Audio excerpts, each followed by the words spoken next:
মিতু, হলে আমরা কিন্তু সাম্প্রতিক সময়ে দেখেছি একটি ছাত্র সংগঠন হল কমিটি ঘোষণা করার পরে হলে রাজনীতি থাকবে কি থাকবে না এই বিষয় নিয়ে কিন্তু বিশ্ববিদ্যালয়ের শিক্ষার্থীদের মাঝে একটি কি বলবো একটি বিভেদ তৈরি হয়েছে। কিছু শিক্ষার্থী চাচ্ছেন ছাত্র রাজনীতি থাকুক হলে, কেউ কেউ চাচ্ছেন হলে থাকবে না। আসলে আপনাদের এই ব্যাপারে কি মতামত, কিংবা আপনার ব্যক্তিগতভাবে আপনি কি মতামত দিবেন এই ব্যাপারে? আসলে আমি প্রথমত বলতে চাই যে আমাদের 5ই আগস্টের আগে যে 9 দফার ঘোষণা দেওয়া হয়েছিল, সেখানে 7 নম্বর দফাতে ছিল এরকম যে বিশ্ববিদ্যালয়ে কোনো লেজুর ভিত্তি ছাত্র রাজনীতি থাকবে না, একই সাথে হল এরিয়া এবং একাডেমিক এরিয়ায় কোনো ছাত্র রাজনীতি থাকবে না। তো সেই জন্য আমি বলতে চাই যে হলে এবং মানে একাডেমিক এরিয়ায় কোনো রাজনীতি থাকবে না, সেটা আমরা অলরেডি মানে 9 দফার 1 দফায় বলেছি।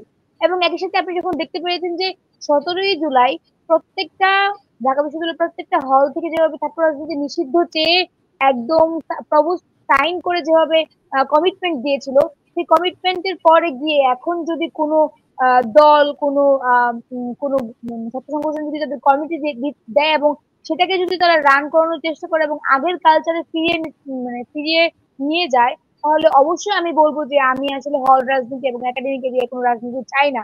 এবং আপনি জানেন যে এই গণ অভ্যুত্থান পরবর্তী সময়ে বিশেষ করে ঢাকা বিশ্ববিদ্যালয়ের ছাত্রী হলগুলোতে ছাত্র রাজনীতি ফিরিয়ে নেওয়ার ব্যাপারটা কখনোই আর সম্ভব হবে বলে আমার মনে হয় না। শিক্ষার্থীরা সবসময়ের জন্য সোচ্চার ছিল, এখনো আছে।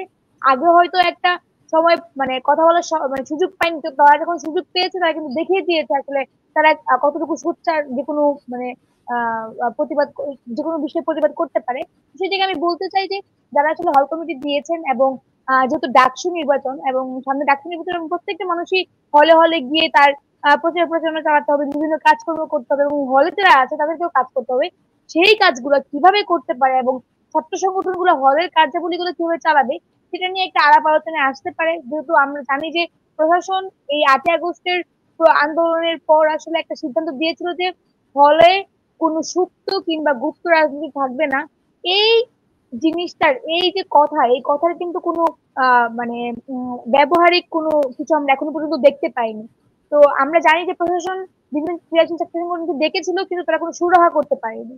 আমরা চাই অতি শীঘ্র কিন্তু প্রশাসন এইখানে তাদেরকে ডেকে। এইখানে একটা ব্যাপার যদি একটু বলি, ধরেন একাডেমিক জায়গায় এবং হলে রাজনীতি থাকবে না, তাহলে বিশ্ববিদ্যালয়ের রাজনীতিটা কোথায় থাকবে? মানে একটা একটা মানুষ যখন একজন শিক্ষার্থী যখন রাজনীতি করে, আমরা ধরে নিচ্ছি সে ধরেন সে বাকচাষ করে কিংবা সে ছাত্রদল করে কিংবা শিবির করে, তো সে একটা বিশ্ববিদ্যালয়ের শিক্ষার্থী থাকে হলে এবং ক্লাস করে। ক্লাসরুমের মধ্যে তো আর রাজনীতি হয় না, এটা তো আর কেউই ক্লাসরুমে তো শুধুমাত্র পড়াশোনার জন্যই যাই আমরা। তো এর বাইরে থেকে চিন্তা করলে হলে সে থাকছে সার্বক্ষণিক, সে ক্যাম্পাসে সার্বক্ষণিক থাকছে। যদি হলে রাজনীতি না থাকে, একাডেমিক এরিয়ায় রাজনীতি না থাকে, বিশ্ববিদ্যালয় পুরোটা জায়গায় তো একাডেমিক এরিয়া, তাহলে রাজনীতিটা হবে কোথায়? আসলে একাডেমিক এরিয়া বলতে স্পেসিফিকলি আমি বলতে পারি যে ক্লাসরুম, আমি স্পেসিফিকলি বলতে পারি যে কলা ভবন। এইটা কিন্তু আসলে আগে কিন্তু দেখবেন যে ছাত্রলীগের কমিটি গুলো কলা ভবনে ছিল, ছিল হচ্ছে বিভিন্ন ইনস্টিটিউটে, ছিল কার্জন হলে, এরকম করে আলাদা আলাদা সেগমেন্টে ভাগ করা তাদের কমিটি ছিল। কিন্তু যেখানে আসলে তাদের কেন্দ্রীয় কমিটি আছে, যেখানে ঢাকা বিশ্ববিদ্যালয়ের কমিটি আছে, তার বাইরে গিয়ে হলে তো কমিটি ছিলই, কিন্তু এইসব এরিয়ায় কলা ভবন বলেন, ইনস্টিটিউশন বলেন, এই এরিয়াগুলোতে কমিটি ছিল।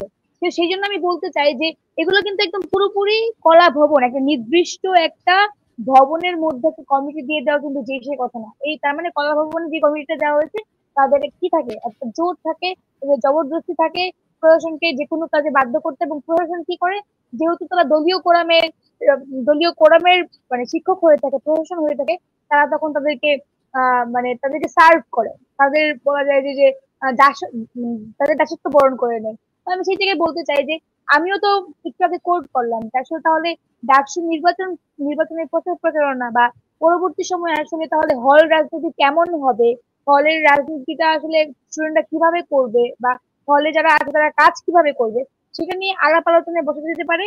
এবং প্রশাসন, সাধারণ শিক্ষার্থী, এছাড়াও বিভিন্ন ক্রিয়াশীল ছাত্র সংগঠনগুলো একত্রে বসে তাদের সিদ্ধান্তে আসতে হবে যে কিভাবে পরবর্তীতে রাজনীতি হল এরিয়ায় চলবে, ক্যাম্পাস ছাড়া রাজনীতি সেটা কিভাবে থাকবে, রূপরেখাটা আসলে তারা বসে সিদ্ধান্ত নেবে। এটা আলাপ আলোচনার ব্যাপার এবং আলাপ আলোচনার মাধ্যমে একটা সিদ্ধান্ত অবশ্যই আসবে।